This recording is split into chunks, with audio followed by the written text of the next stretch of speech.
Olá pessoal, tudo bem com vocês? Espero que todos estejam bem. Estamos aqui para mais um podcast e esperamos em Deus que você goste desse daqui, porque vai ser bem especial. Hoje é a apresentação do livro, o livro Cristo e o Anticristo. É um livro exclusivo do Ministério Missionários. E aqui estão os nossos convidados, o irmão Alan, a irmã Daniele. Olá.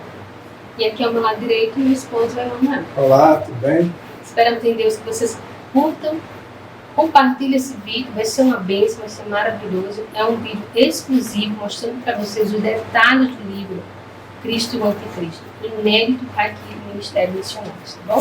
Vamos lá, pessoal? Agora vamos fazer uma oração e a gente convida vocês para participar conosco. Podemos orar. Oremos.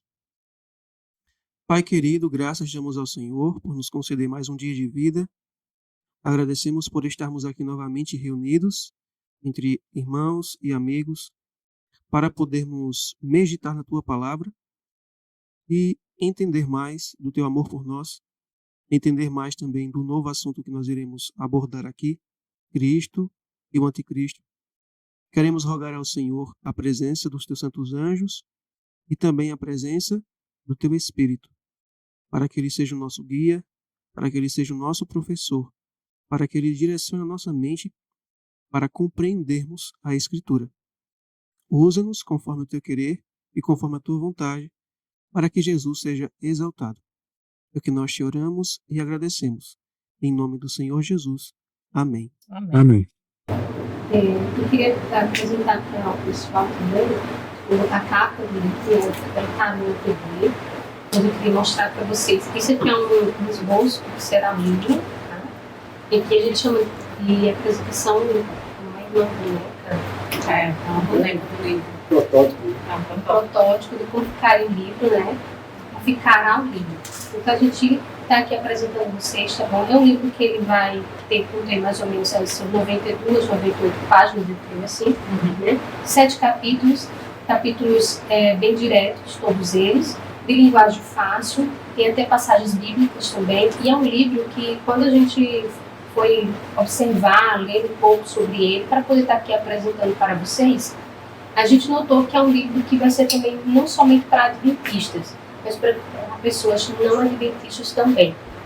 Então, por ter uma linguagem fácil, por ter passagens bíblicas, vai ser um livro que muitos vão poder ter acesso, ter em mãos e compreender e se preparar muito para a volta de Jesus. Então, está aqui um livro maravilhoso, né? E o conteúdo do livro, a essência dele, né, faz parte da mensagem do terceiro anjo. Exatamente. Para saber que mensagem é essa, tem que adquirir.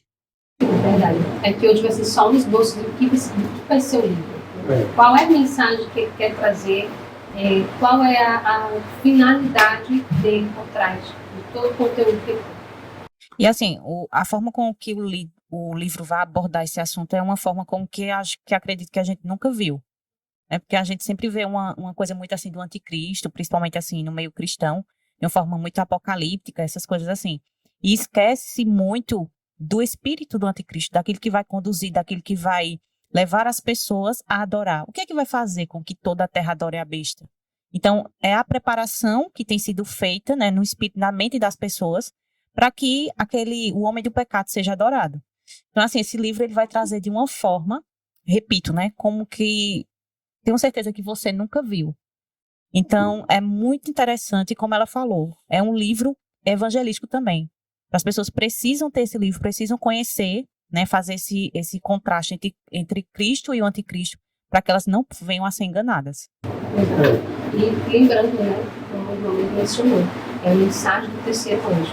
É essa mensagem aqui que ela também foi pregada em 1888 e que ela agora volta à tona, com mais força, com poder mesmo das palavras do produto aqui. Então é um livro fantástico e todos aqueles que adquirem esse livro pode ter certeza que vai ser uma bênção no lar para a vida. Vale ressaltar que a gente está falando de adquirir o livro, mas assim, no momento em que esse vídeo está sendo gravado, e provavelmente quando ele for postado no YouTube ainda, o livro ainda não vai estar disponível para venda.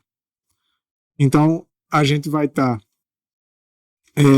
ainda no processo de adquirir os equipamentos que faltam, né? Atualmente, pela graça de Deus, Deus nos presenciou com a impressora. Impressora muito boa, é suficiente para que a gente possa trabalhar com ela, pelo menos a princípio. Porém, a gente sabe, né, principalmente quem trabalha com livro, que não é só questão de imprimir. A gente hoje precisa de uma guilhotina para poder fazer os cortes, né? A gente precisa de uma encadernadora térmica para poder colar as páginas na capa. A gente precisa de uma prensa de madeira, embora a gente já está providenciando pela graça divina, porque ela vai nos ajudar a poder fazer o acabamento nas páginas para poder colar melhor a capa. E também a gente vai precisar de uma grampeadora semi-industrial. Por quê? Porque a gente pretende também fazer livretos. Outro detalhe, uma observação, a gente não pretende só lançar esse livro. Inclusive, a gente já tem em mãos a tradução do Grande Conflito e do Caminho a Cristo, com propósito evangelístico, esses dois, né? Para a gente poder, a gente já está no processo de criar capa, diagramar eles, para poder ter o arquivo pronto e quando a gente, pela graça divina, conseguir esses equipamentos, poder começar o processo de impressão. Esse aqui a gente já pode imprimir as páginas? Pode, mas fica aquela coisa, né? Uma coisa só para a gente manusear mesmo. Mas a gente precisa dessa ajuda.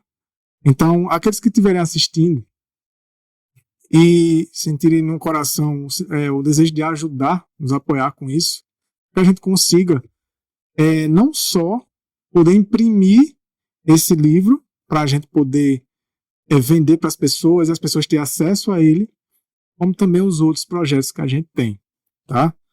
Então, um livro sobre ele especificamente, Viviane já falou, a irmã Daniele, Alan também. O propósito do livro é que o objetivo do autor, que é o Egoner, né? O Egoner, ele é conhecido, né, da história de 1888, para quem conhece a igreja, junto com Jones, né, e Ellen White. A gente tem alguns outros livros deles, dos dois, né, já lançados, e aqui no Brasil, porém esse não está lançado, né? Essa é a primeira tradução que é feita dele. Graças a Deus, Deus nos agraciou para a gente ter esse material exclusivo. E nesse livro, o propósito dele é nos ajudar a compreender o caráter de Cristo, né, e o caráter do anticristo. E analisando o caráter de um e de outro, o espírito de um e de outro, a gente possa refletir na nossa vida com qual a gente está se identificando hoje na nossa vida, né? Com qual espírito a minha vida, o meu caráter, minha personalidade, minha conduta e etc.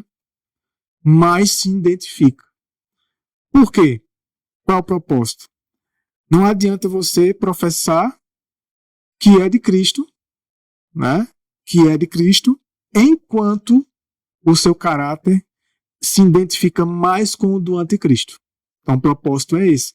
E aí, quando você se identifica, ou melhor, quando você enxerga que a sua vida está mais se identificando com o caráter do anticristo, não é para a gente se desesperar e achar que está tudo perdido, mas é justamente esse o propósito, para que você enxergue o caráter de Cristo, veja o contraste, veja com quem você se identifica e ao você, caso se identificar mais com o lado mal, você então clamar a Cristo, para que Cristo lhe ajude a transformar você a tal ponto que o seu caráter fique em harmonia com o caráter dele.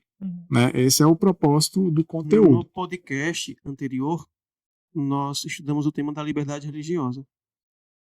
E quem possui o caráter de Cristo respeitará a liberdade religiosa do seu próximo.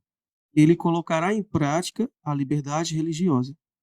Mas quem não exerce a liberdade religiosa como Deus o faz, ele não possui o espírito de Cristo. Uhum. Ele possui o espírito do anticristo, que é o espírito de Satanás. Isso. E uma coisa que me chamou muita atenção nesse livro é justamente isso que Emmanuel falou. Não é claro para se desesperar, mas é para ligar um sinal de alerta. Por quê? A proposta é essa. Justamente porque Despertar, né? despertar a nossa consciência de fato. Porque, assim, tem uma citação da irmã White que ela diz assim: as nossas escolhas diárias estão determinando nosso destino eterno. Então, assim, quando você começa a ler esse livro, você vê que se você está se identificando mais com o anticristo, você já está mostrando de que lado você estará quando a grande crise irromper sobre nós. Caso você não endureça o coração, não busque transformação em Cristo. Então, assim, muitas vezes quando a gente começa a ler muito sobre os eventos finais, como aqui tudo vai se desenrolar, a gente fica pensando assim, como é que os adventistas vão mudar de lado, né? Vão abandonar as fileiras da verdade. Os adventistas infiéis, né? Os infiéis, os nominais. Por quê? Como é que isso vai acontecer? E é uma massa, né? Um grande número. A gente começa entendendo através desse livro. Uhum. Porque hoje eles já estão, de certa forma, com a mente moldando, né?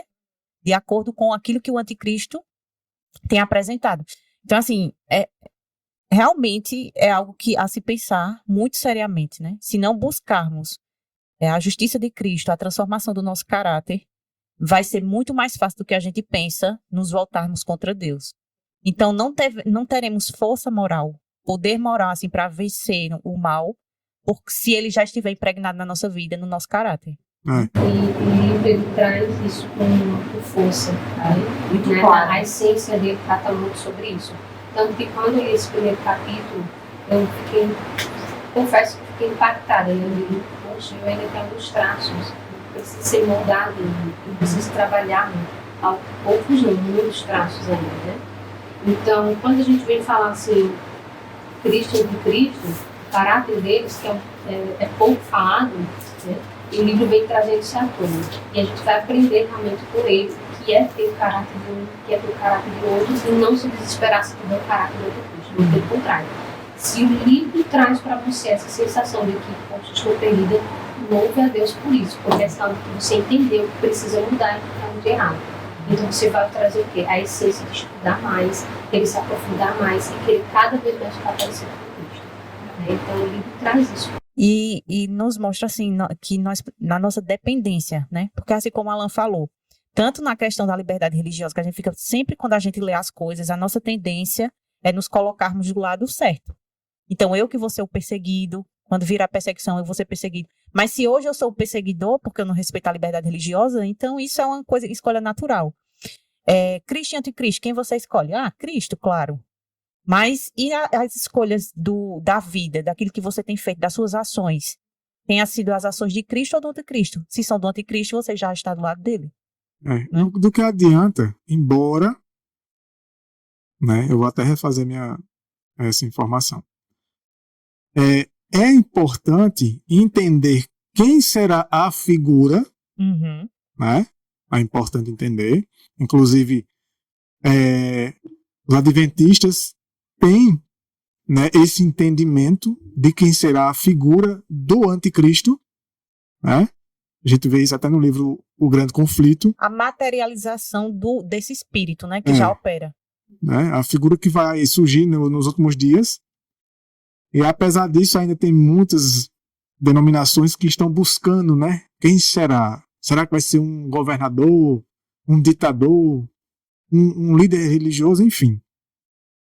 Mas não adianta somente você saber quem é a figura, se você não souber que tipo de conduta, de comportamento, de escolhas que vai levar as pessoas a se posicionarem do lado dele.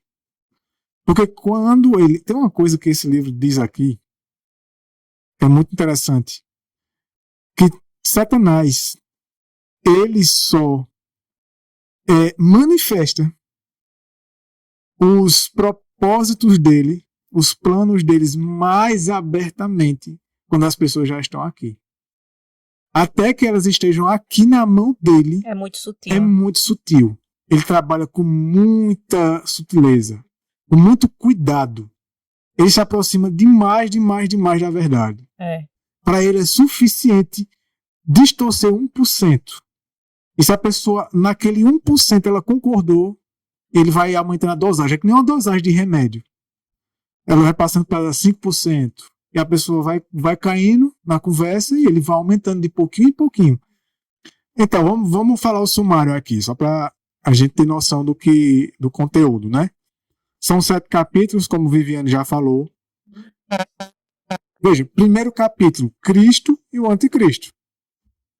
Mas tem os subtítulos, né? Tem, digamos assim, subcapítulos, né? Primeiro subcapítulo do capítulo 1. Dentro do capítulo 1 tem o Espírito de Cristo, onde ele vai abordar o que é o Espírito de Cristo. E é muito interessante ele abordando isso, né? Ele falando como Cristo, é interessante o contraste que ele faz, que ele diz que enquanto Cristo se esvaziou de si, Satanás se encheu de si. Satanás se encheu de si. Se encheu, ele se inflou, né? Do eu dele, e Cristo não. Né? E aqui tem não buscando a sua própria glória, né? Que Cristo veio para glorificar quem? O Pai. Enquanto Satanás faz o quê? É glória para si mesmo. Né? O espírito do anticristo é um subcapítulo do capítulo 1. E aí ele vai abordar, né, os primeiros passos que Satanás deu e aonde foi dar o problema, esse problema que ele começou a, digamos assim, a acalentar no coração, né? Os filhos da desobediência é outro subcapítulo. O curso deste mundo, tudo no capítulo 1. Capítulo 2, confessando Cristo na carne. Esse capítulo é muito interessante e muito profundo. Onde ele vai explicar o que é confessar Cristo na carne. Né? Você só consegue entender melhor quando você termina esse capítulo 2. No final, ele vai aos pouquinhos lhe ajudando a entender. Aí, qual tipo de confissão? Cristo em carne humana, natureza da carne, que tipo de carne, né? São subcapítulos, dentro do capítulo 2. Tudo isso aqui é dentro do capítulo 2. Me chama a atenção muito ali para a Bíblia, porque ela tem alguns textos da Bíblia. Tem muito texto da Bíblia. O que acontece? Pessoas que têm dúvida com relação a aquelas passagens da Bíblia, Muita passagem de uma maneira bem destrinchada para a pessoa entender mesmo e não sair desse capítulo com dúvida. Isso. Sai bem claro. Então, pessoal, não deixe de curtir, não deixe de compartilhar, não deixe de seguir. Vamos compartilhar esse canal, vamos espalhar essa mensagem, vamos espalhar esse tema aqui para as pessoas. Quanto mais pessoas descobrirem e souberem desse livro, melhor. É isso que a gente pretende, né? Espalhar a sua mensagem. Sim, continuando. Outro subcapítulo, dentro do capítulo 2. Portando maldição, ele vai explicar o que é ser um portador de maldição. Pervertendo a vida de Deus, né? São títulos, né, bem fortes, né? Você vai entender o que é que ele está querendo dizer aqui. Como assim perverter na vida de Deus? A fonte de todo bem, o mistério da divindade, ajuda para os tentados, um Salvador presente, a vida de Cristo, a vida de Deus. Crendo na justiça, o espírito do anticristo, de novo, ele aborda novamente, ele vai abordando de pouquinho em pouquinho. Cada capítulo ele aborda um pouquinho. A verdadeira liberdade religiosa, ele vai abordar um pouco sobre liberdade religiosa. O que é que a liberdade religiosa tem a ver com esse assunto? Glorificando a Deus. E aí vem o capítulo 3, restaurando o transgressor. Dentro desse capítulo tem 2 subcapítulos, que é um verdadeiro avivamento. Ele vai explicar como que o verdadeiro avivamento pode ser possível, né? Quais condições, qual o caminho certo para que isso ocorra, né? O que seria um verdadeiro avivamento, como é uma linguagem, um livro antigo, eles chamavam de avivamento. Hoje a gente chama mais de reavivamento, né? Aqui também fala outro subtítulo, a longanimidade de Cristo, a paciência de Cristo, né? Aí tem o capítulo 4, a igreja.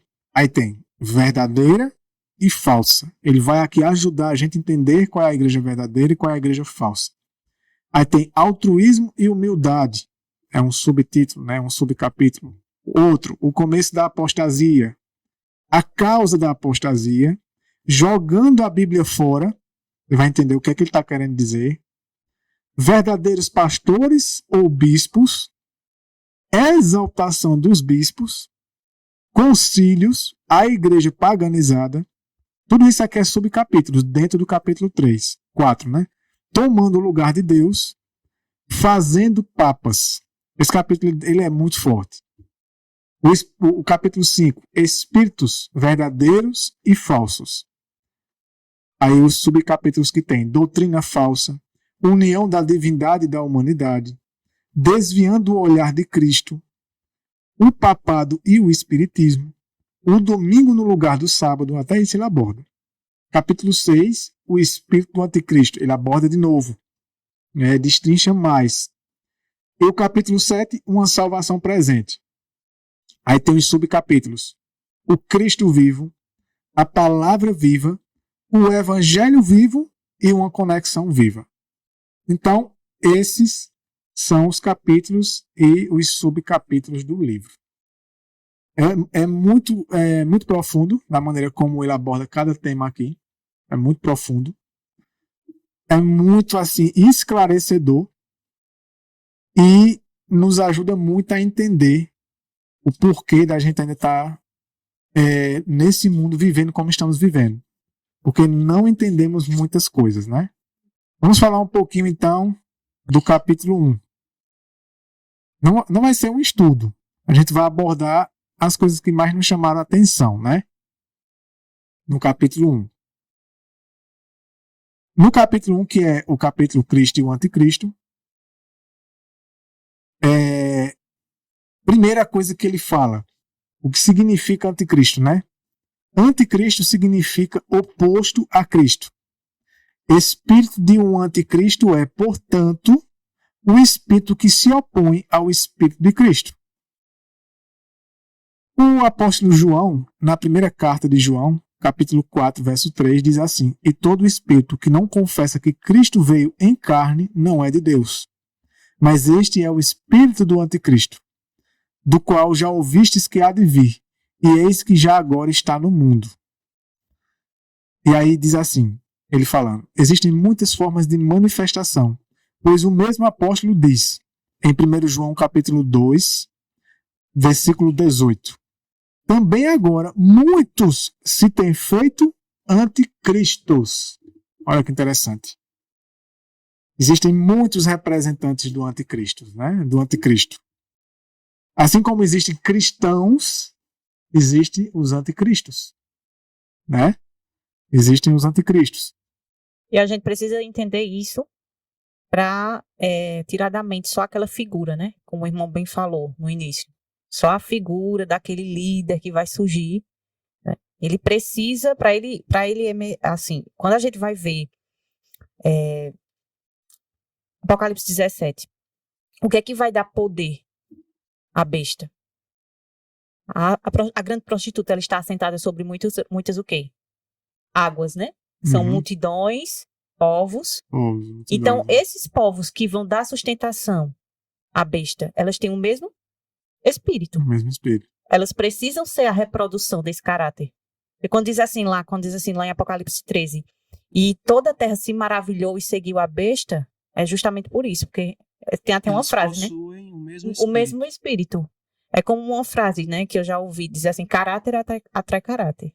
Então, aquelas pessoas, elas vão se guiar por aquele líder porque elas possuem o mesmo caráter que ele. Elas se identificam com muitas coisas. Até porque ele não vai surgir, e até que surja também os planos que vão sendo traçados para que as pessoas apoiem o anticristo. São planos que, em muitos aspectos, são atrativos para as pessoas. Né? Então vamos abordar aqui, já que o tema de hoje é Cristo e o Anticristo, então vamos começar analisando um pouco sobre o caráter de Cristo, o espírito que Cristo possuía. Porque só identificando que tipo de espírito Cristo possuía e tipo de caráter ele tinha, é que nós poderemos identificar com toda certeza e plenitude qual é o espírito do anticristo. Então, só conhecendo Jesus. Aqueles que não contemplam a Cristo diariamente em sua vida, aqueles que não passam tempo com Jesus, estudando sobre sua vida nas Escrituras, eles estão fadados a seguirem o anticristo. Porque se você não conhece a Cristo, não tem como você ter o discernimento de quem é o anticristo. E provavelmente você estará impregnado com o espírito do anticristo. Então vamos para Filipenses, o capítulo 2, são versos bem conhecidos, mas muito pouco meditado. Filipenses capítulo 2, a partir do versículo 1, Paulo diz assim: Se há, portanto, qualquer consolo em Cristo, se há algum conforto de amor, se há alguma comunhão no Espírito Santo, se há alguns entranháveis afetos e misericórdias, completai a minha alegria. Aqui ele fala algumas características. E ele menciona: para que sejais de semelhante pensamento. Ou seja, Paulo está nos exortando que sejamos ou que tenhamos a mesma mente de Cristo. Aí ele continua no versículo 2. Tendo o mesmo amor, lembrando que o amor que Cristo possuía é o amor ágape, que é o amor que Deus tem por nós, um amor incondicional, que é o contrário do egoísmo. Tendo o mesmo amor, sendo de um acordo de uma mente. Ou seja, o desejo do apóstolo Paulo aqui aos filipenses, não apenas aos filipenses, mas a todos nós que viéssemos a conhecer a Jesus e entrar em contato com a Escritura, é de que todos nós tenhamos o mesmo pensamento, tendo o mesmo amor, sendo de um acordo de uma mente. Ou seja, possuirmos a mente ou o Espírito de Cristo. Versículo 3. Vamos entender com mais detalhe como é o Espírito de Cristo, seu caráter, a sua mente. Que nada seja feito por contenda ou por vanglória. É interessante essa palavra no original grego, a palavra vanglória. Ela tem o seguinte significado. No versículo 3. A palavra vanglória, no original grego, ela significa assim: autoestima ou amor próprio vazios. É interessante que na atualidade a gente vê muitas palestras motivacionais. A gente vê dentro daqueles que se dizem coaching, dentro da psicologia, a ênfase na sua autoestima, de que você tem que ter uma autoestima. Auto é uma palavra grega, autos significa eu, de mim mesmo. E estima, um grande valor. Então você tem que ter um grande valor de você mesmo. Aí Paulo diz assim, olha, que nada seja feito por contenda, por vanglória. Ou seja, nada de autoestima, nada de amor próprio. Mas com humildade na mente. E o que significa a palavra humildade? Qual o sentido da palavra humildade?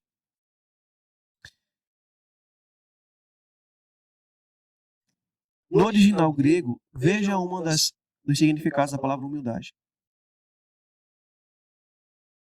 Uma delas é o que você mais ou menos mencionou, ter uma opinião humilde de si mesmo. Mas a segunda que eu achei mais interessante é senso profundo de insignificância. Eu não sou nada. Então veja que interessante. Cristo, ele era uma pessoa humilde. Mas quando ele, veja, sendo Deus, ele possuía humildade. A palavra humildade também tem uma outra palavra para humildade que significa baixar-se, baixeza, para baixo. E foi exatamente isso que Jesus fez. Porque antes dele encarnar, ele vivia como Deus, porque ele possui natureza divina. Ele é Deus.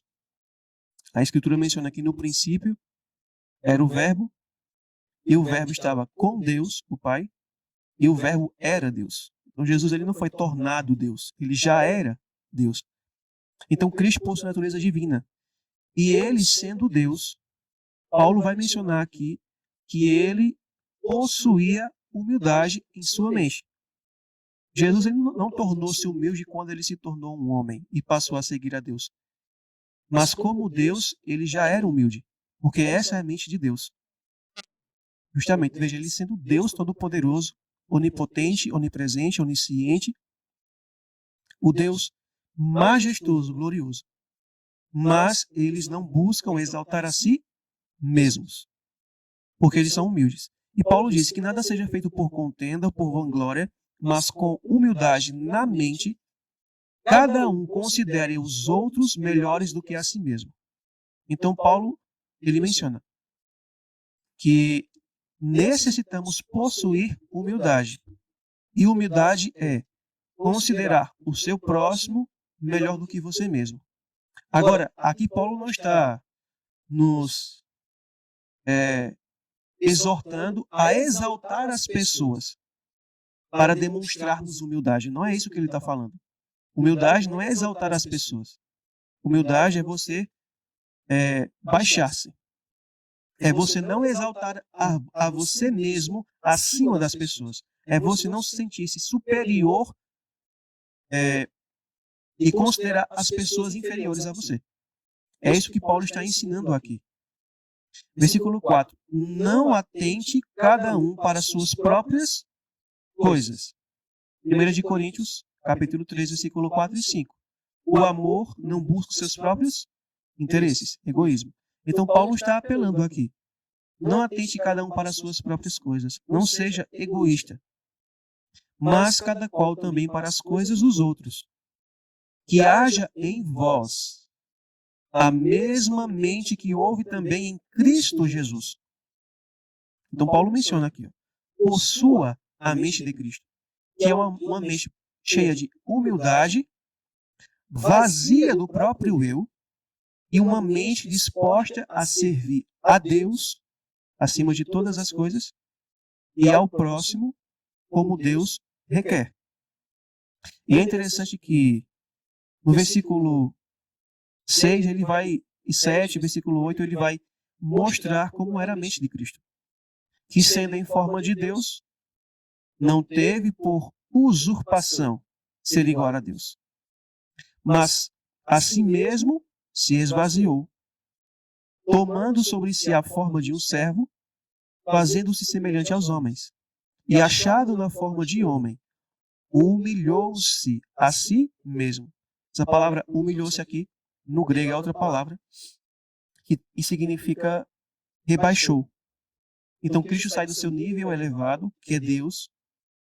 Não que ele deixou de ser Deus, mas ele deixa o seu trono, deixa a sua função como Deus, e agora desce as escadas da humilhação. E as escadas da humilhação diz que ele assumiu a forma de um servo, fazendo-se semelhante aos homens, humilhou-se a si mesmo, assumindo a forma de um homem, sendo obediente até a morte, e morte de cruz. E quando nós lemos Mateus 11, verso 29, lá Cristo menciona o seguinte: vinde a mim, todos vós que estáis cansados e sobrecarregados, e eu vos aliviarei. Aí no verso 29 ele diz assim: aprendei de mim, porque sou manso e humilde de espírito. Então, humildade não é uma pessoa pobre financeiramente, como muitos pensam hoje, né? A palavra humildade é um profundo senso de insignificância. Você não é melhor do que ninguém.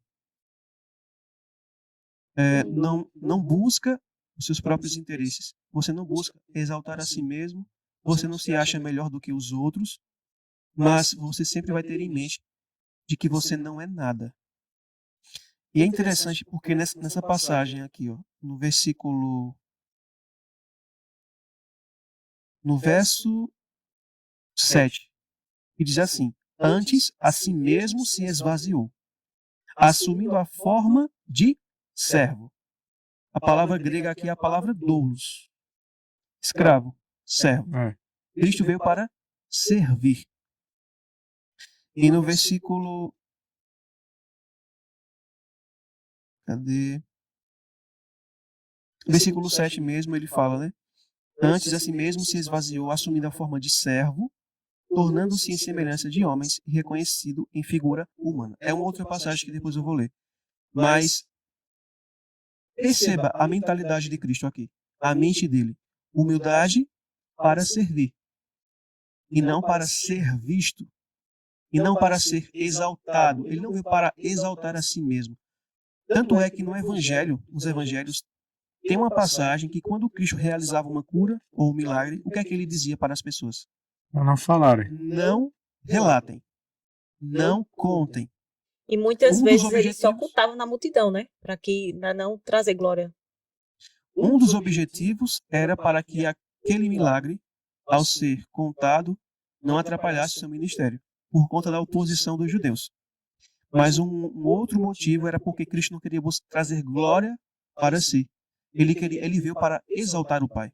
Tem um momento nesses evangelhos que ele está sendo jornado, que é quando ele termina de dar o sermão do mundo. Em algumas dessas situações que ele percebe que a turma das pessoas estão vindo que é para fazer ele rei.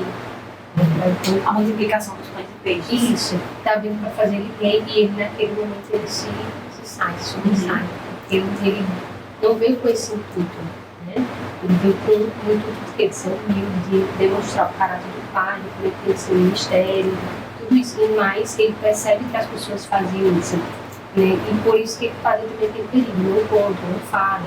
Porque as pessoas, quanto mais ele pedir que não fizesse, as pessoas faziam, o que acontecia? As multidões iam em busca dele.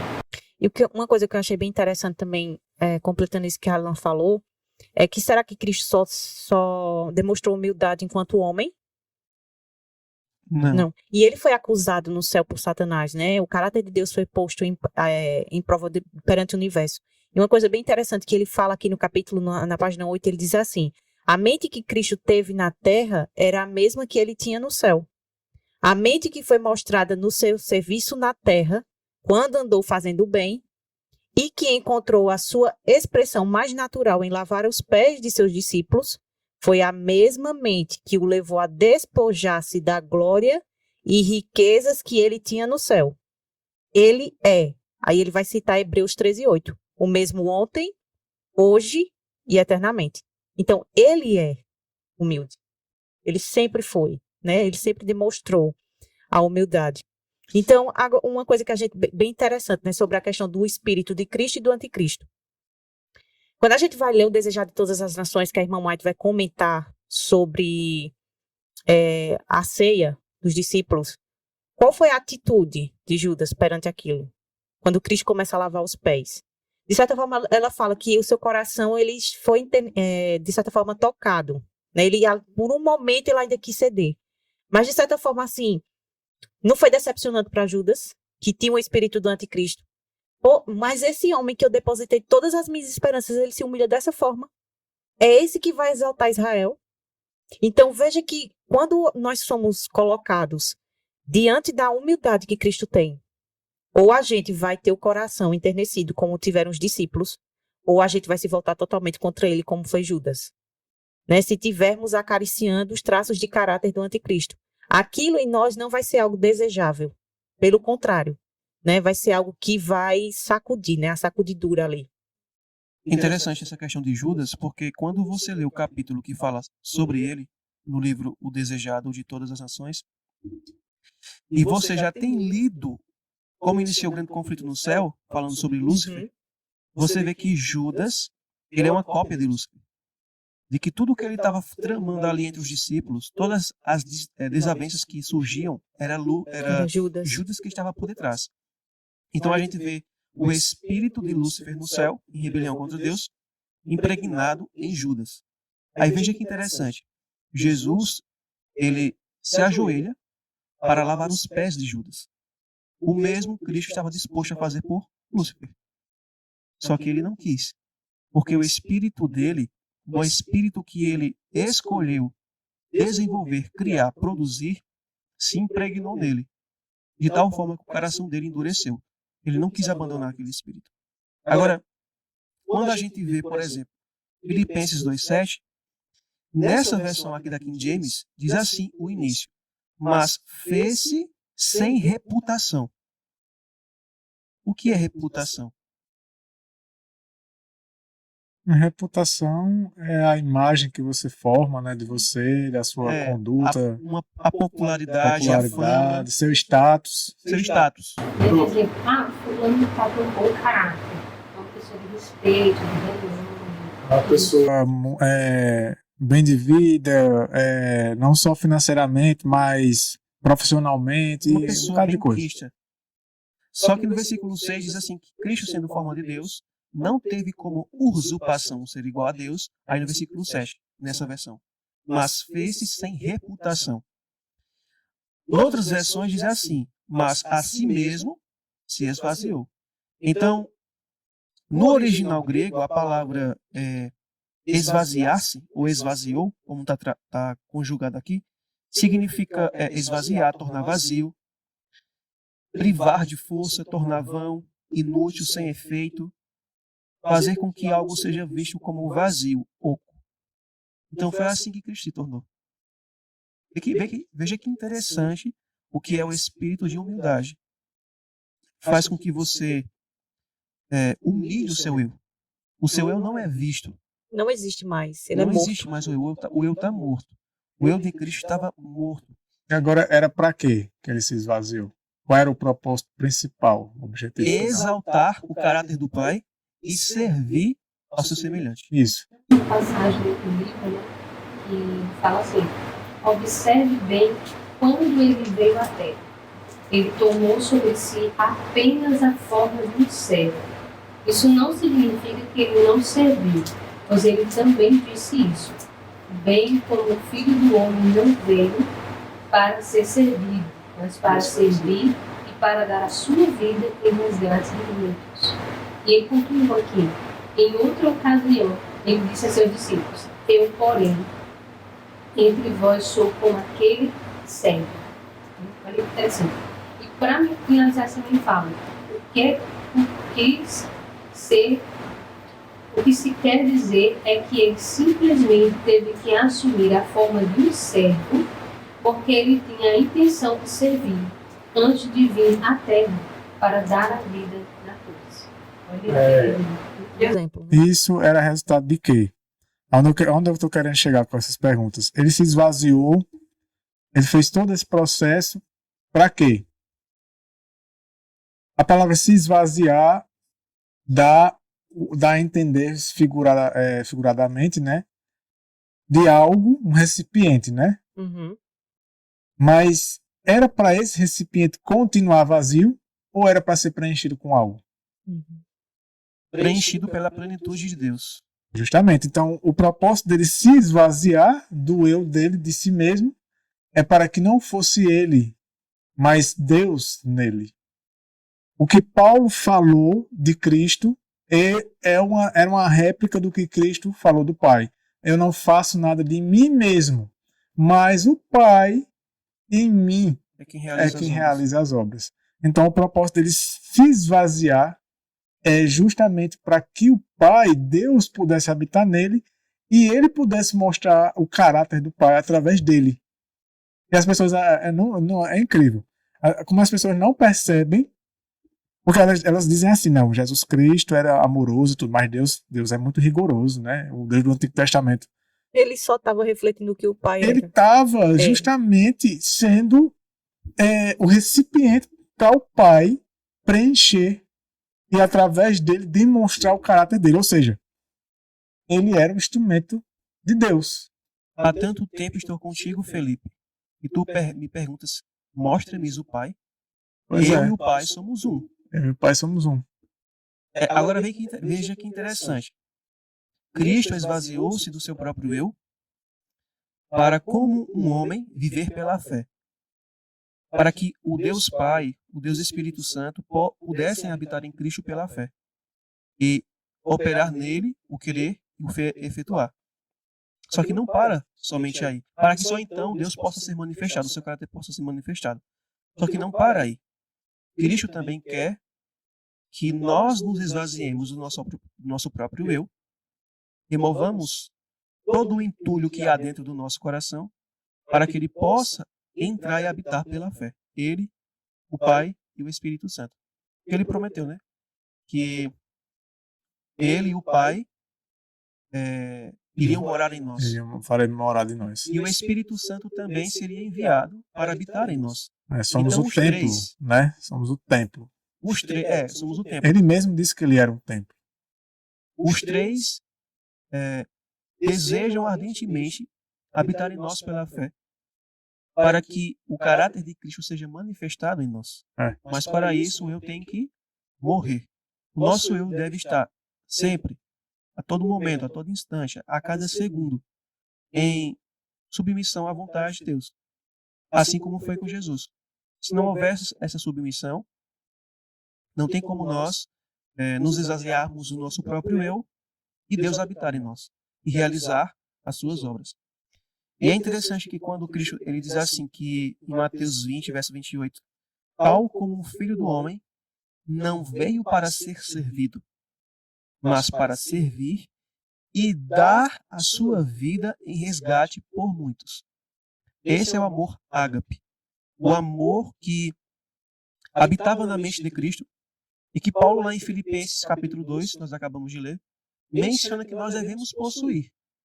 Humildade, o amor ágape, a submissão à vontade de Deus, esvaziar o próprio eu, para quê? Não apenas para que Deus possa ser visto através de nós, mas também não apenas para servir a Deus, mas também servir ao semelhante de acordo com a vontade de Deus. E Cristo ele veio para servir. E essa palavra serviço significa a função que é exercida na nossa igreja, de diácono. E a palavra diácono significa aquele que foi designado para servir. Então Cristo ele era um diácono antes da encarnação e depois da encarnação. Ele veio para servir. No céu, nós sabemos de acordo com a Escritura, que Cristo ele assumiu a forma de um anjo. E esse anjo é chamado de Arcanjo Miguel. É Cristo em forma de anjo, Deus em forma de anjo. Então isso é o quê? Humildade. Isso é você descer a escada da humilhação.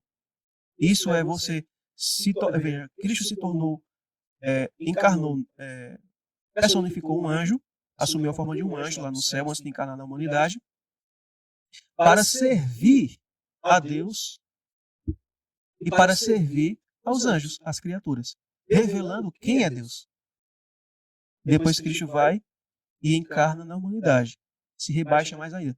Não é a carne do homem antes da queda, mas é uma carne inferior, a carne humana depois da queda. Ou seja, é uma humilhação que, digamos assim, que para Deus seria mais baixo ainda. Que ela é mais ela mencionou no Desejado de Todas as Ações, que já seria uma humilhação para o Filho de Deus, uma infinita humilhação para o Filho de Deus assumir a carne do homem antes da queda. Mas Cristo assumiu a forma do homem após 4.000 anos de degeneração. Então era super, infinitamente mais humilhante o que Cristo fez. Mas tudo ele fez isso por amor a nós. Porque no coração dele habitava a humildade. E a humildade, ela não busca servir a si mesma. Ela não exalta a si mesma. Ela não é egoísta. A humildade conduz o homem a exaltar a Deus e a servir ao seu semelhante, a ponto de dar a própria vida para salvá-lo do pecado e da ruína. Então esse é o Espírito de Cristo. É. Uma Então, característica quando a do gente Espírito vê, de Cristo. quando Paulo está escrevendo aos Gálatas, no capítulo 2, né, que ele diz assim, já não sou eu quem vivo, mas Cristo vive em mim. Então, aquele exemplo que Cristo deu de esvaziar a si mesmo, para que a plenitude do Pai habitasse nele, agora o apóstolo Paulo experimenta isso, né, que também mostra que é possível para cada um de nós. Ele esvaziou-se de si mesmo para que Cristo pudesse habitar nele, e ali o caráter de Cristo ser revelado através de Paulo, É. para as pessoas, para os seus semelhantes, né? Por ele mesmo. Sede meus imitadores como eu sou de Cristo. Então, por que ele pôde dizer essas palavras que soa, de certa forma, até se a gente olhar de forma superficial, não parece uma arrogância, sede meus imitadores como eu sou de Cristo, mas por quê? Porque Paulo já não existia, era Cristo em Paulo. Era. É aqui diz que Uhum. Aqui diz que a mente que estava em Cristo era a mente de Deus, né? Porque em 2 Coríntios 5:19 diz: Deus estava em Cristo. E quando Cristo se esvaziou, foi para que Deus aparecesse, né? E o amor que não busca os seus interesses é o amor de Deus. Esse é o espírito, né, de Cristo, essa é a mente dele, né? Diz que se os homens que defendem tão firmemente, isso aqui é muito interessante, isso aqui já é uma palavra do autor, né?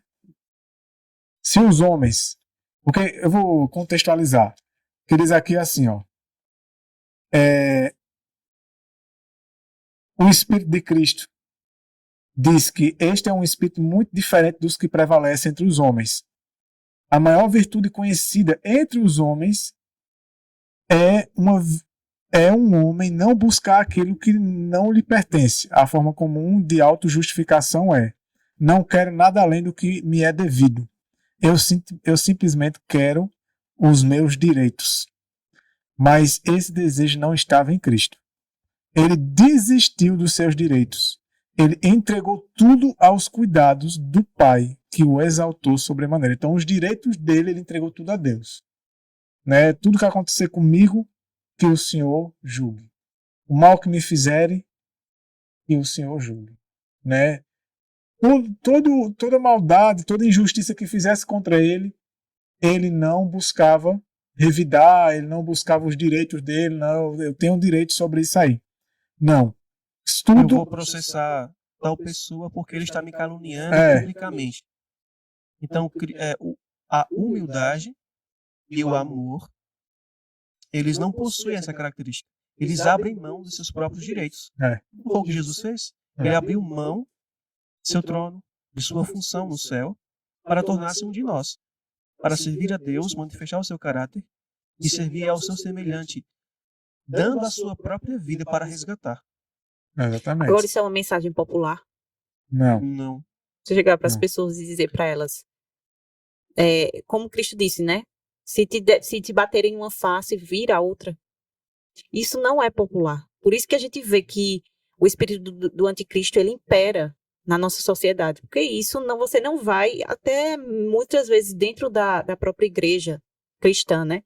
De certa forma, assim, para o seu eu, você vencer. Então, assim, muitas vezes, de certa forma, a gente, sem perceber, a gente busca a exaltação, a ascensão da nossa carreira, a ascensão, né, com que as pessoas nos veem, como as pessoas vão nos ver. Então, isso que Alan falou, né, a questão da reputação. A gente muitas vezes se preocupa muito com a nossa reputação. Principalmente na área que a gente está vivendo, né? Justamente. Facebook, Instagram, e isso alimentou demais isso nas pessoas, né? Elas querem aparecer, querem ser o centro da atenção, né? Isso. Então, é justamente assim, Satanás, como ele vai preparando, né, as redes sociais, de certa forma não, elas têm potencializado isso, esse espírito de exaltação, da busca do eu, né?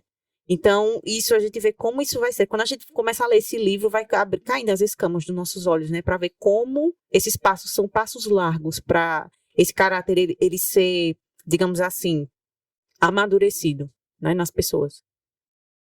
É interessante aqui, em Mateus capítulo 20, a partir do versículo do versículo 25.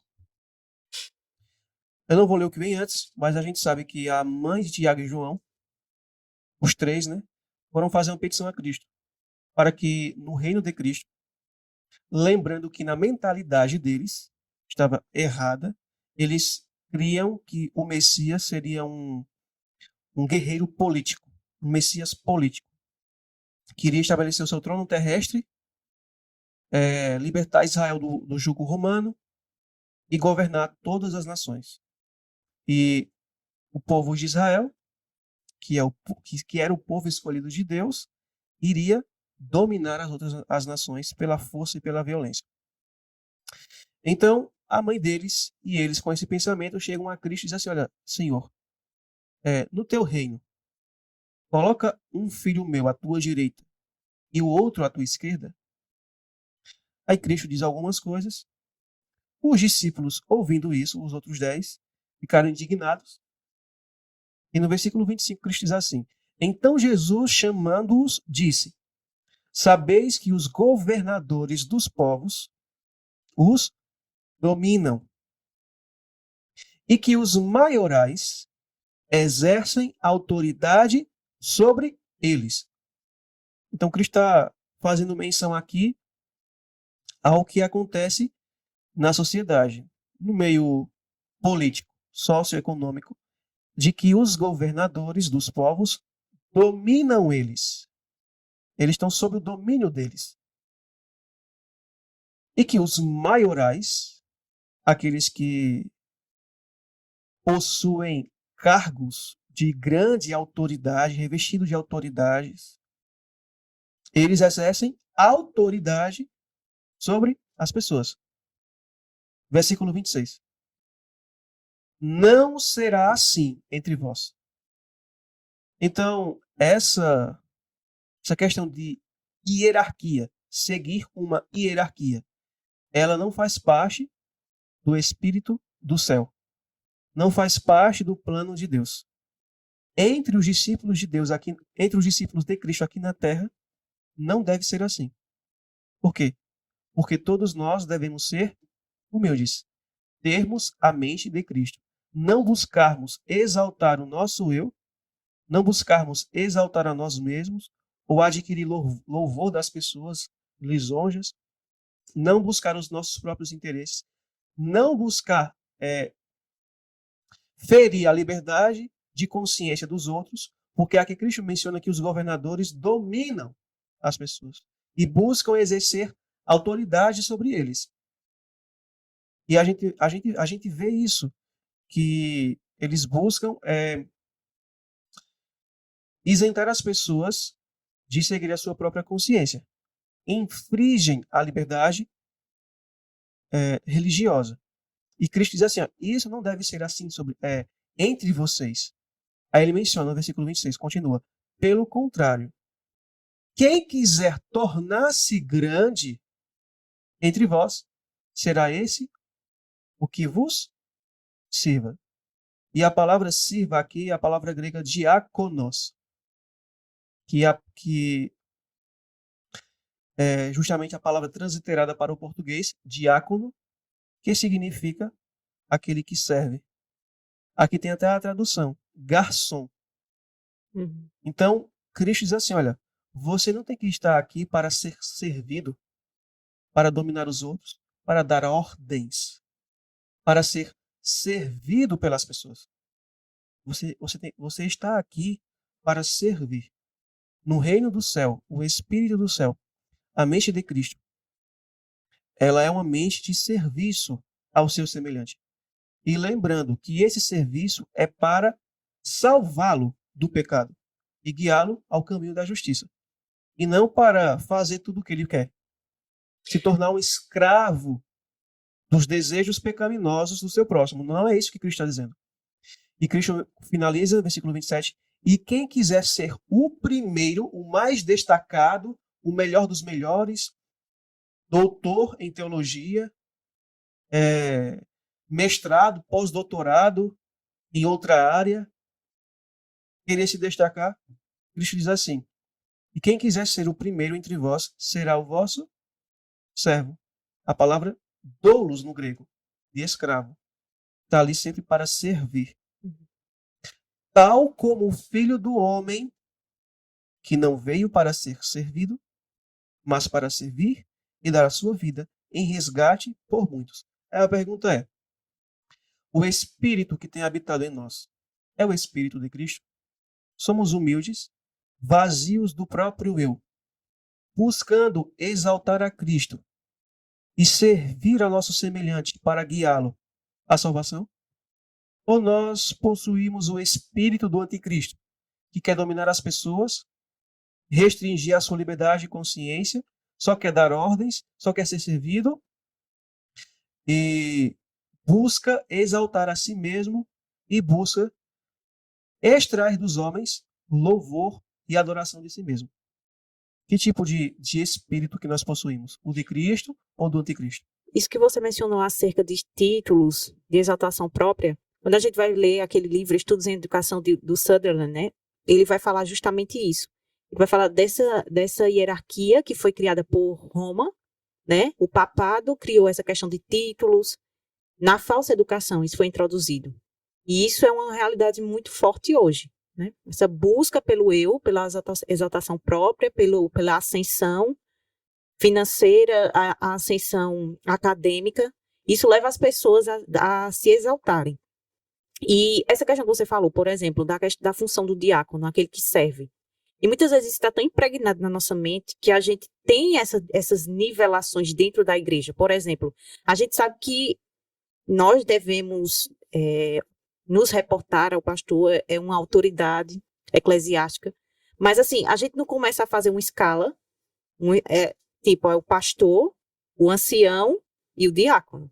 A gente não tem essa tendência. Não, o cargo de diácono é um cargo assim introdutório, a gente coloca qualquer um, para aquele que é novo na fé, vamos introduzir ele aqui, para depois, quando ele tiver mais experiência, quando ele tiver mais robusto, então ele agora pode ser um ancião, porque ele subiu de cargo. Então veja como a gente faz isso até com a obra de Deus. A gente vai começando a fazer uma escala daquilo, quando na verdade todos estão em que nível? No mesmo, né? Servos de Deus. A gente analisa, por exemplo, Adão e Eva. Eles possuíam funções, cargos diferentes, sim. Mas eles eram iguais. Perante Deus eram iguais, mas com funções diferentes. O fato de existir funções diferentes delegadas à igreja não significa que cada função é superior à outra. Perante Deus isso não existe. E Cristo mesmo disse: não será assim entre vós. Vocês não devem copiar o modelo mundano do espírito de Satanás, a hierarquia. Um cargo melhor do que o outro. Por isso que havia entre os discípulos a briga, a discordância. Quem seria o maior entre eles? Por cargos, por autoridade. E por isso que no nosso meio há isso também. Pessoas que ambicionam ser o primeiro ancião ou ter um cargo de liderança na igreja. E para isso, eles fazem politicagem, para isso, eles causam confusão na igreja, intriga, alimentam o egoísmo, porque eles estão buscando o próprio interesse. Esse é o espírito de Satanás. E quando a gente lê as Escrituras, é interessante que o apóstolo Pedro, quando ele vai admoestar, acho que é aqui no capítulo 2, deixa eu ver se é o capítulo 2. Eu esqueci qual é o capítulo, mas tem uma passagem que quando ele vai admoestar, ele chama os membros de presbíteros, os anciãos ele fala sobre os anciãos. Só que a palavra grega ali significa presbíteros. Aí você vê em algumas passagens aonde a palavra presbítero no original grego sendo traduzido como ancião. E logo embaixo, o apóstolo Pedro diz assim, chama esses anciãos e presbíteros de bispos. E depois diz assim, para que eles pastoreiem a igreja. Então, ancião, bispo, presbítero e pastor, perante Deus, é a mesma coisa. Está se referindo à mesma coisa. Nós estamos aqui com a função, cada pessoa que tem a sua função na igreja, o seu cargo, ele não está ali para copiar o modelo do mundo, a hierarquia. Não existe isso. Nós estamos ali com funções diferentes, mas perante Deus nós somos todos iguais. Tem que ter função diferente para ter uma organização, mas não no ponto que devia ser Exaltação. Porque quando a gente, por exemplo, quando a gente vai para a Carta de Coríntios, que Paulo compara a igreja a um corpo. A igreja, o corpo é composto por membros. Tem mão, tem braço, tem perna, tem dedos, tem olhos, tem nariz, um bocado de coisa. A mão não é o pé não é a mão. A gente sabe que existem funções diferentes. E todas importantes. Todas são importantes, todas têm a sua importância, o seu devido lugar. Mas perante Deus, elas, apesar de possuir funções diferentes, apesar de possuirmos vários membros, mas somos todos iguais. Por quê? Quem é o cabeça? Cristo. É Cristo. É. Não é o pastor, não é o ancião, não é o líder de comissão. Não, é Cristo. Cristo é o cabeça. E perante Cristo, nós somos todos iguais. Cristo está acima de nós. Abaixo de nós, tem mais Estamos numa ninguém. linha. Cristo uma está linha. acima e nós estamos todos numa linha. Todos iguais. É. Eu encontrei aqui a passagem de 1 Pedro, no capítulo...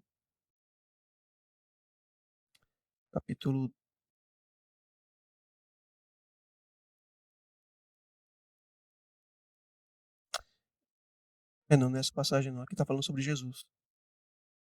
Depois eu encontro. Podem dar continuação que eu vou encontrar aqui a passagem.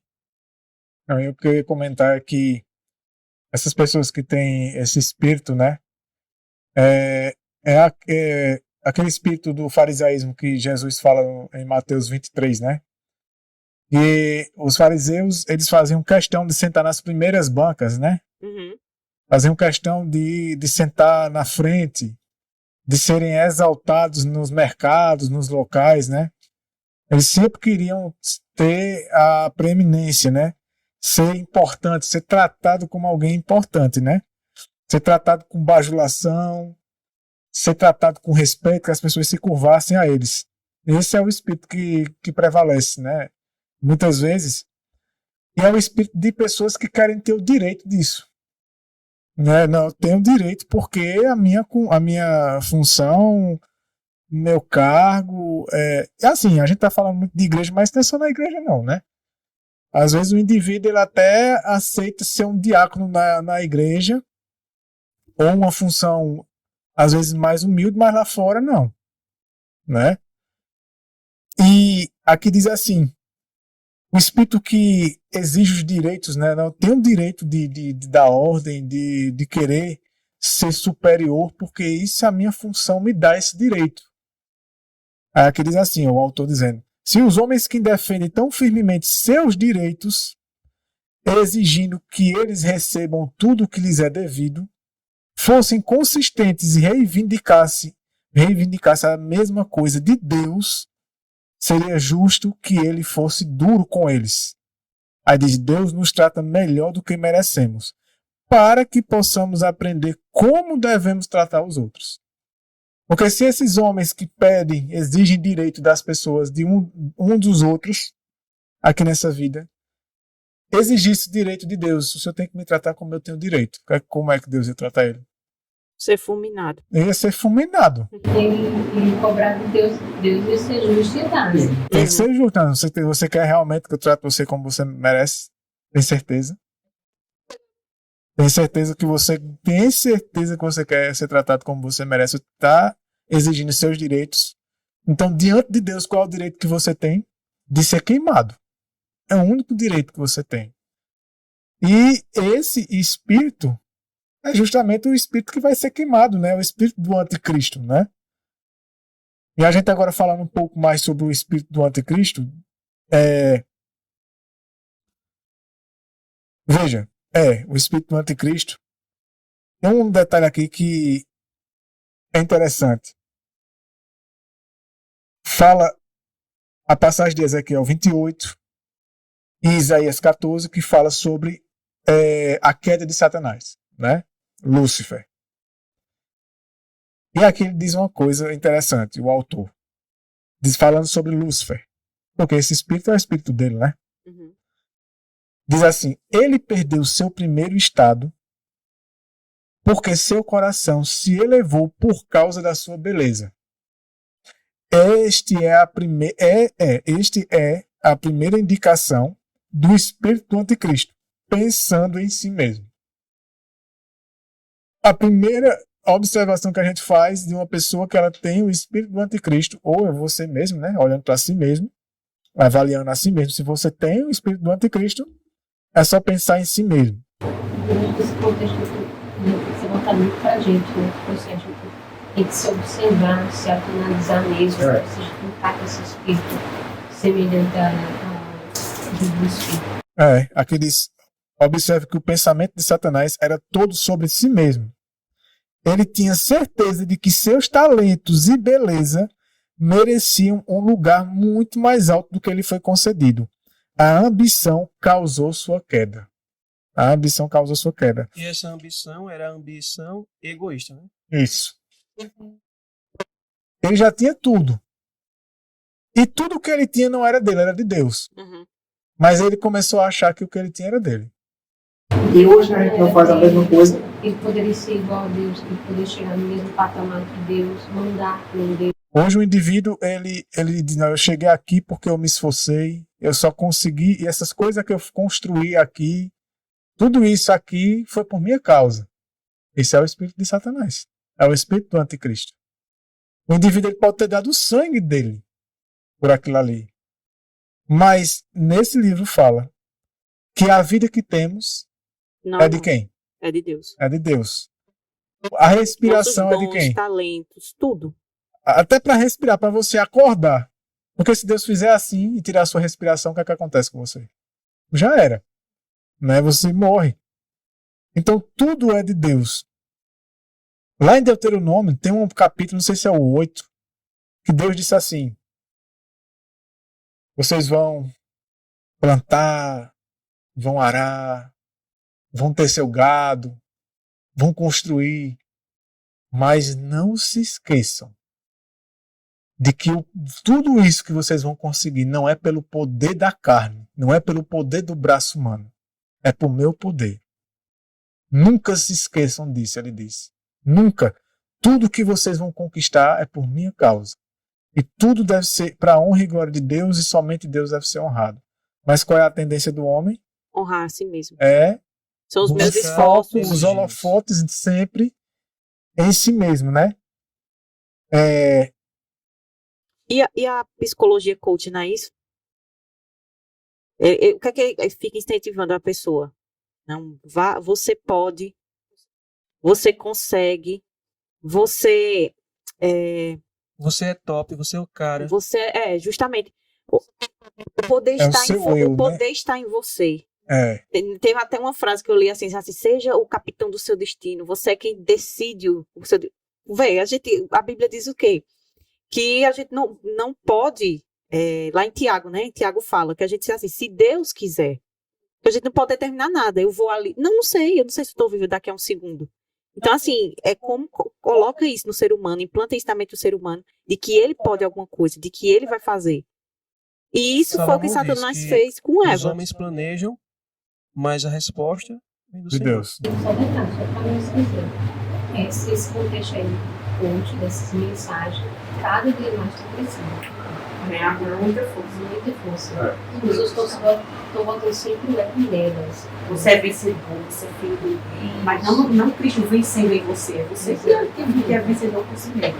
Ele fala sobre essa questão de Eva. Veja, a gente pode estar tanto do lado de quem se exalta, tanto do lado de quem exalta o outro. Quem foi que exaltou Eva? Satanás. Então, quando eu estou exaltando alguém, o que é que eu estou fazendo? A mesma coisa que Agindo como Satanás Satanás. fez. A mente de quem? De Satanás. Satanás. Eu estou alimentando nela. A mesma coisa, a mesma coisa. É incrível É como uma a gente não percebe transferência. isso. Não é apenas acusar as pessoas E demonstra que você É os dois extremos. possui o espírito de Satanás. Não é só você criticar e rebaixar a pessoa, humilhar ela, está 100% errado.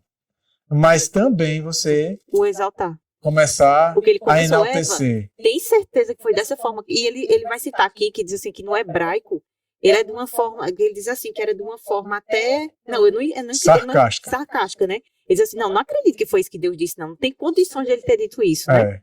Não, você não sabe o que você está perdendo. Mas ele dialogar com ela de uma maneira a induzir ela, né? A botar a mente assim. Porque assim, você tem que colocar a pessoa lá em cima. Uma vez, esses dias aqui, eu estava conversando com uma pessoa da família e depois eu fiquei analisando justamente isso, a pessoa fez sem perceber.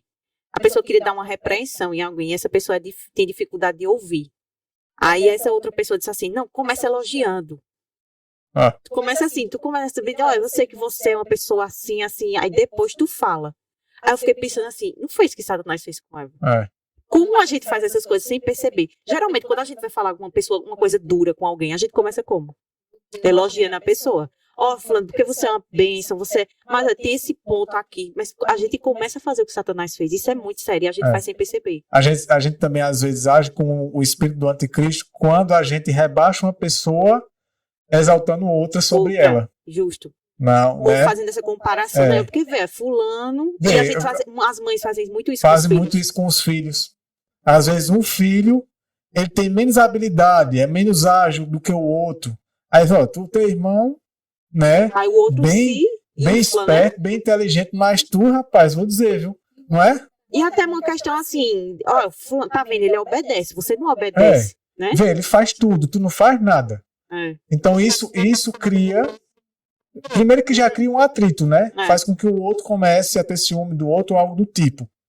E na verdade não. E outra, como é que a gente quer ajudar as pessoas se a gente já rebaixa elas? E um exemplo bíblico disso, José. A forma diferente com que Jacó tratava dos demais alimentou neles, no coração deles, essa rivalidade, né? Exatamente. Então, exaltava, deu a capa, então isso é perigoso. Isso é o espírito do anticristo. Nessa história aí, né, Júlia, que pelos irmãos verem aquela disputa, aquela indiferença, eles acabaram fazendo o que fez. Então levou os irmãos até pensamentos e planos diabólicos, a cederem a Satanás. Isso, exatamente. Pode falar. Depois tu fala, eu falo. Olha o que diz aqui em Lucas, no capítulo 18. A partir do versículo 9, Cristo lhe conta uma parábola. Essa parábola é bem conhecida. Lucas, capítulo 18. Falando sobre uma classe de professos israelitas que julgavam-se serem um povo de Deus. Lucas 18, versículo 9, Cristo diz assim: E ele falou esta parábola a uns que confiavam em si mesmos. O que é isso? O espírito de Satanás. Não, confiavam em si mesmo e completa que eles eram justos e desprezavam os outros. É o espírito do anticristo. Agora veja que interessante. Eles confiavam em si mesmos. Quando a gente lê Provérbios, no capítulo 3, no versículo 5, ele diz assim: Confia no Senhor de todo o teu coração. E não te apoies no teu próprio entendimento. Então, o que é que os fariseus faziam? Os fariseus e escribas faziam. Lembra que Jesus, no capítulo 7 de Marcos, quando os escribas e fariseus acusam os discípulos de Cristo de não seguir a tradição dos anciãos, aí Cristo diz assim: Hipócritas, bem profetizou Isaías a vosso respeito. Esse povo honra-me com os lábios, mas o seu coração está longe de mim, e em vão me adoram. Por causa da vossa tradição, vocês estão anulando os mandamentos de Deus. Então, quem confia em si mesmo, quem deixa de confiar no Senhor de todo o seu coração e passa a confiar em si mesmo, a se apoiar em seu próprio entendimento, ele vai deixar de seguir a vontade de Deus para seguir a sua própria opinião, ou para seguir a opinião de outros. esse também faz parte do espírito do anticristo. Rejeitar a palavra de Deus para seguir a opinião de outros ou a sua própria opinião, por achar que a sua opinião é melhor do que a de Deus, como Judas o fez, e para seguir a vontade ou a opinião de outros, como Eva fez com a serpente, esse também faz parte do espírito do anticristo. E o texto continua, né? Que eles eram justos, então, de acordo com a norma deles, eles se achavam justos, superiores aos outros, contrário da humildade, e desprezavam os outros. Então, quem possui o espírito de Satanás, além de ser egoísta, de confiar em si mesmo, deixar de confiar em Deus, eles se sentem justos aos próprios olhos e desprezam o seu semelhante. Era isso que os fariseus faziam com as nações pagãs. Eles apelidavam eles de cachorrinhos. Mas Eles isso aí, desprezavam. isso que você fala, até a gente comentando certa vez, a aplicação também do espírito farisaico não é só sobre as pessoas conservadoras, porque hoje se criou esse rótulo, né? Você é conservador, você Você é um fariseu. e você é um fariseu. Mas isso que ela mencionou, aquele que abandona o assim diz o Senhor para seguir o seu entendimento, né? A palavra do homem, ele é um fariseu, né? Como você Seja lá em comentou que uma área vez. for da vida, em que Então, os liberais muitas vezes, extremistas, tudo justamente. faz. Então, quando os liberais dizem assim, não, mas eu não acho que é assim. Então, ele é um fariseu, porque ele está abandonando o assim diz o Senhor Para seguir a sua própria opinião. para seguir a sua própria opinião. E essa confia em si opinião, mesmo. É um essa espírito opinião farisaico. por sua vez, ela é influenciada por quem? Satanás. Assim eu penso, assim é como eu julgo. Agora, vê o que diz o versículo 11. O fariseu posto em pé, assim orava consigo mesmo. Ele não estava orando a Deus. Ele estava orando com ele mesmo, sozinho. E como é que eu faço para orar a mim mesmo?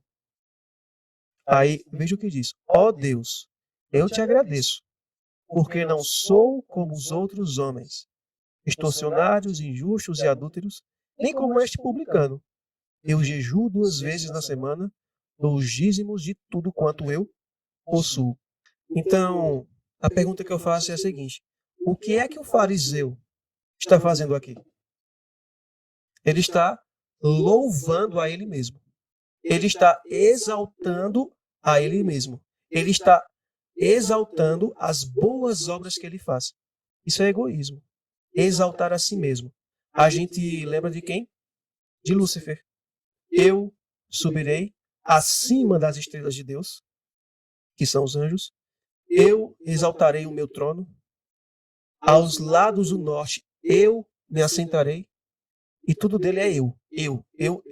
E alguém pode dizer assim, não, mas eu não penso isso aí, eu não quero ser que nem Deus, não. Deus me livre.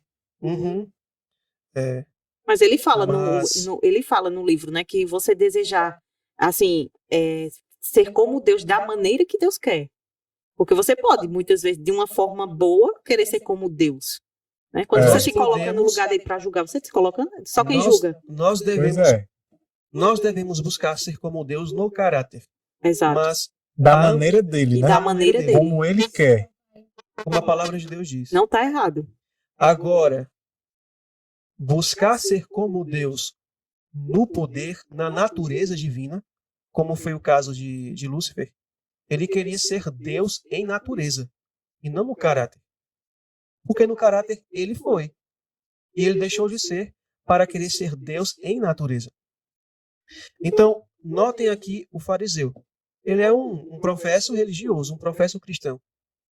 E muitos de nós temos agido assim. Nós temos buscado exaltar a nós mesmos. Muitos de nós, quando dobramos os nossos joelhos para falar com Deus, não estamos falando com Ele. Estamos falando com nós mesmos.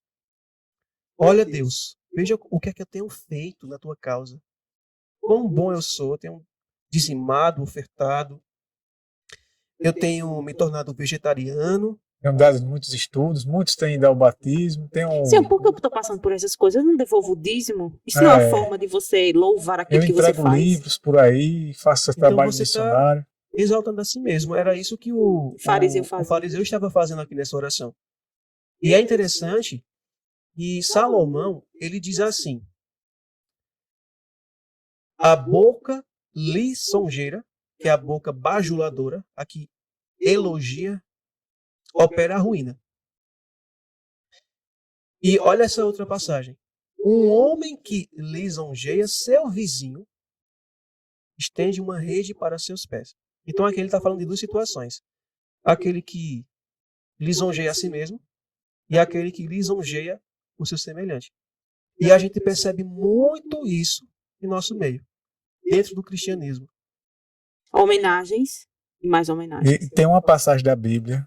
Se você lembrar, ou vocês lembrarem, eu estava procurando aqui várias e várias vezes, não achei, mas eu sei que ela existe. Eu li ela essa semana. Eu acho que é Pedro.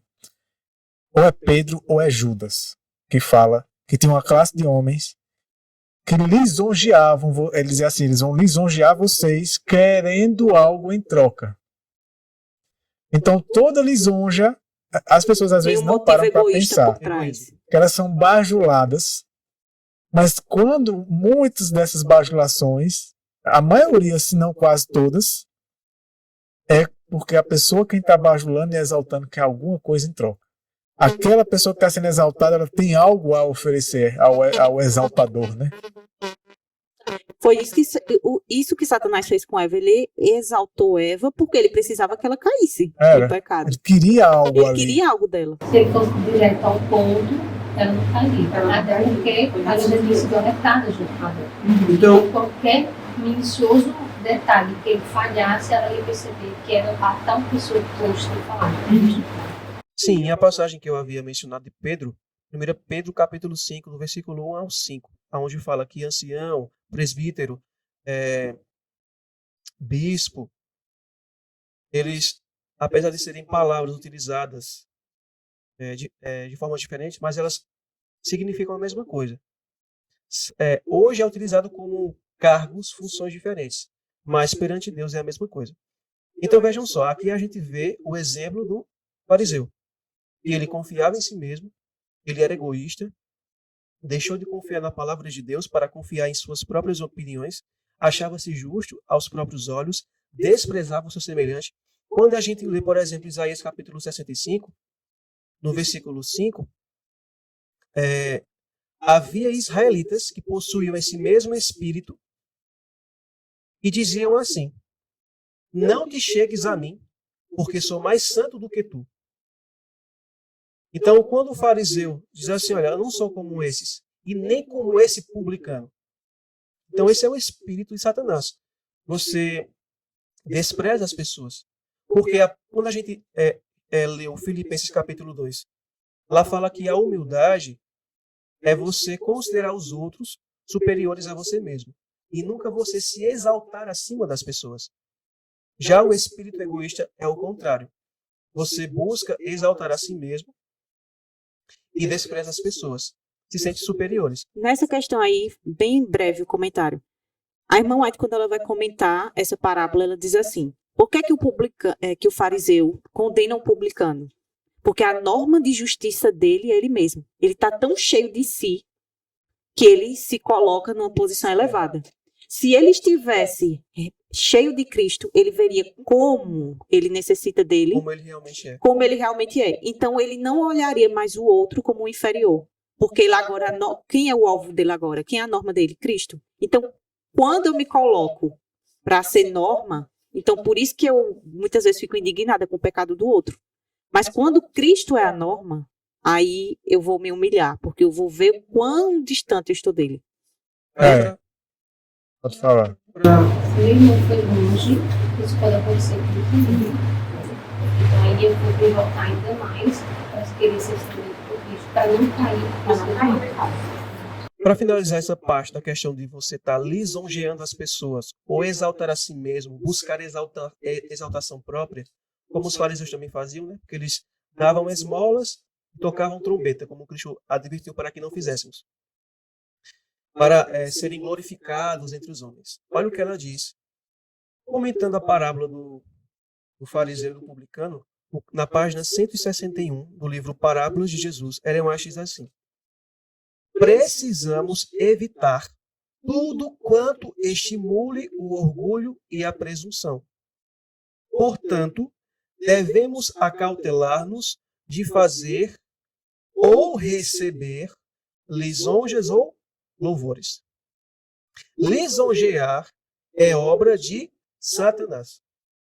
Então, para nós, como diz aqui a palavra de Deus, e para os nossos amigos que nos acompanham, se você tem esse mau hábito de buscar receber lisonjas, querer ser exaltado, escutar das pessoas elogios, ou se você Vice-versa, né? é uma pessoa que lisonjeia os outros, que bajula, que exalta as pessoas pelas qualidades, dons, talentos que ela tem, você está realizando a obra de Satanás. Você não possui o Espírito de Cristo. Nós não possuímos o Espírito de Cristo.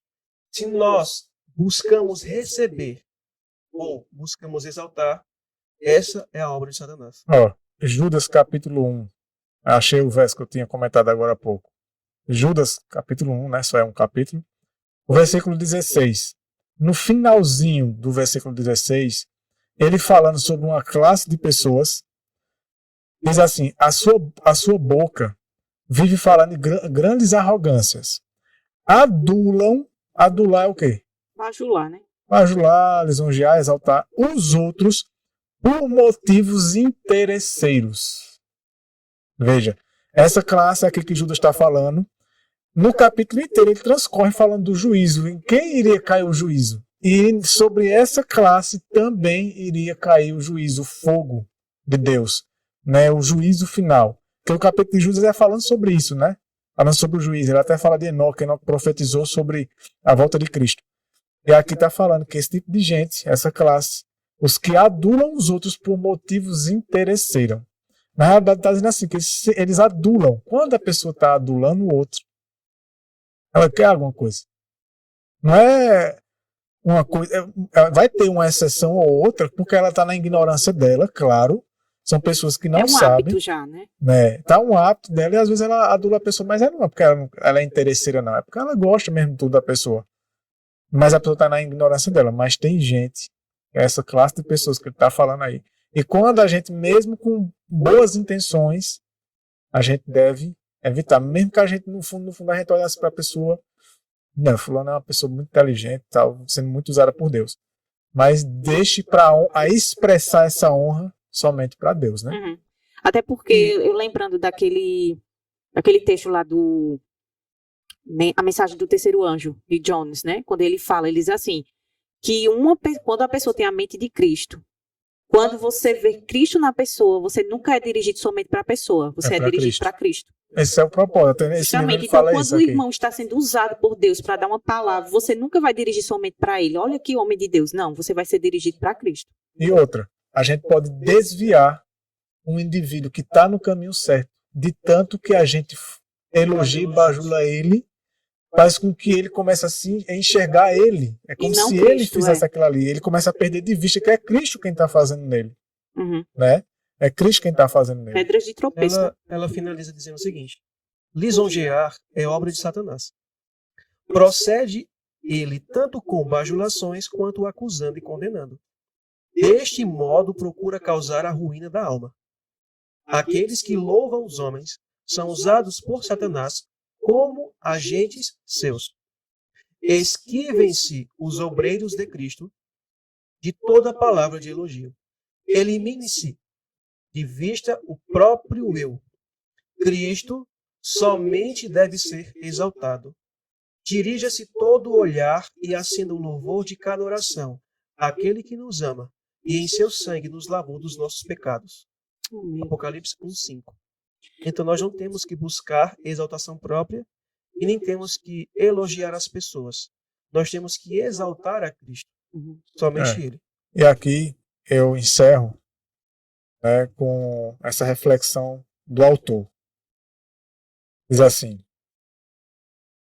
era seu pensar e admirar a si mesmo, falando de Lúcifer, era seu pensar e admirar a si mesmo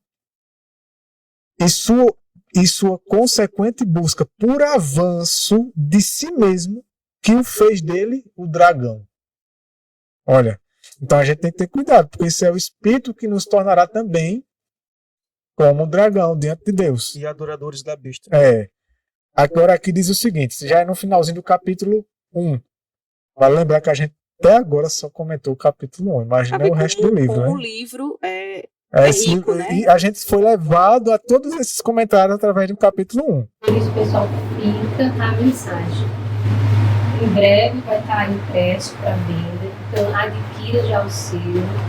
Ele vai ser muito bom para vocês, principalmente pelo crescimento espiritual. Veja o quanto de assuntos a gente abordou aqui, né? Só no capítulo 1 do livro. Então, tem muita E nem coisa. esgotamos o capítulo. Não, a tem gente muita coisa tem ainda. muita coisa aqui.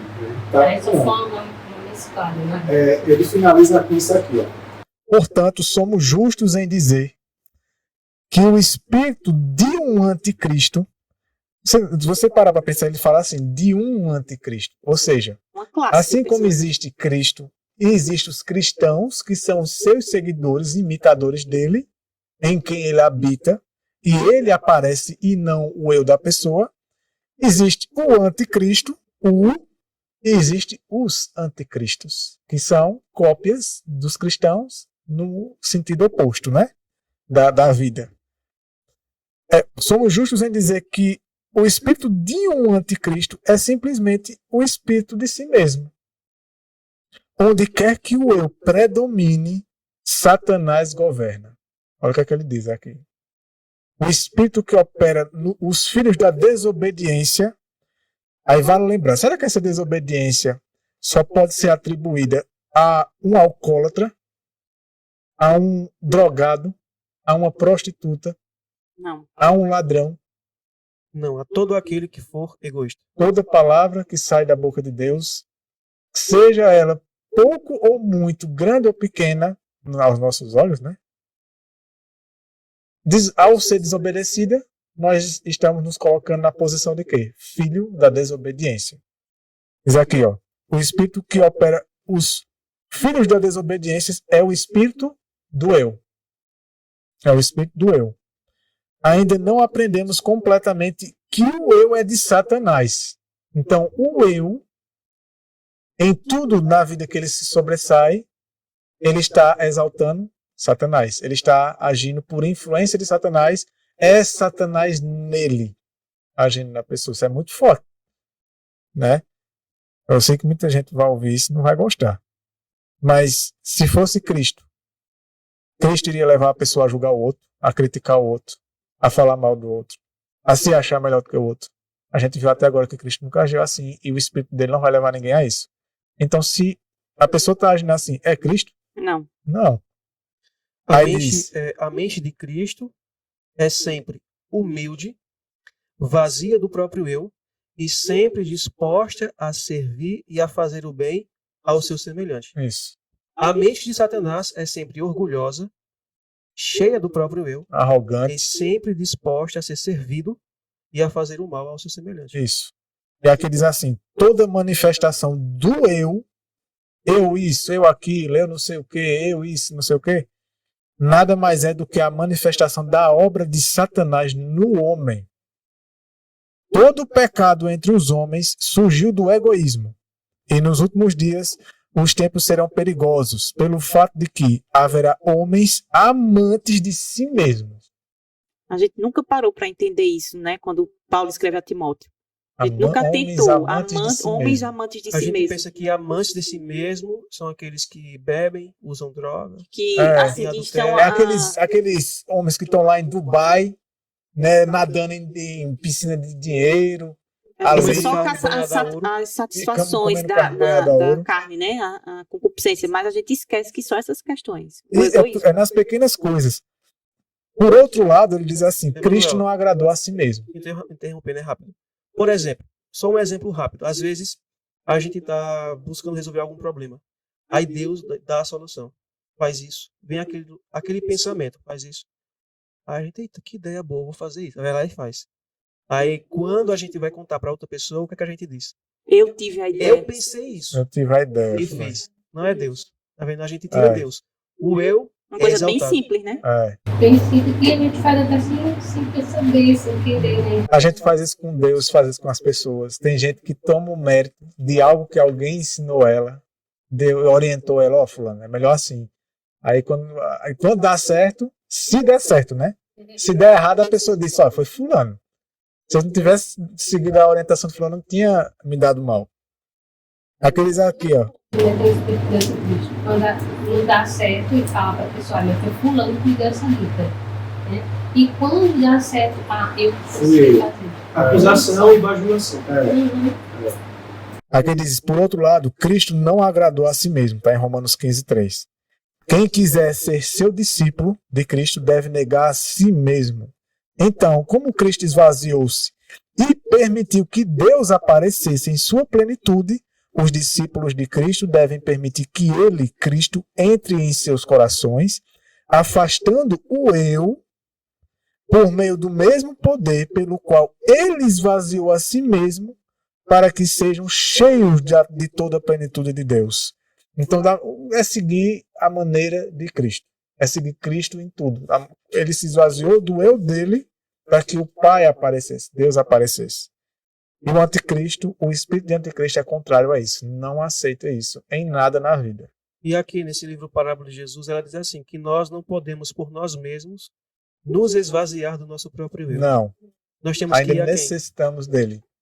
Temos Porque que ir a senão Cristo. você vai, até nisso você vai se orgulhar. Não, eu consegui esvaziar de mim mesmo. Vai confiar em si A mesmo. minha E força. você já não conseguiu, porque você já está cheio de si. É impossível. Quando você diz assim, eu consegui me tornar vegetariano, eu consegui me tornar isso, eu consegui ir para o campo, tudo isso É o espírito do é o anticristo. espírito do anticristo. Então, irmãos, amigos, a gente vai encerrando aqui. Aqui só foi uma palhinha, viu, do livro. Primeiro capítulo, a gente extraiu tudo isso.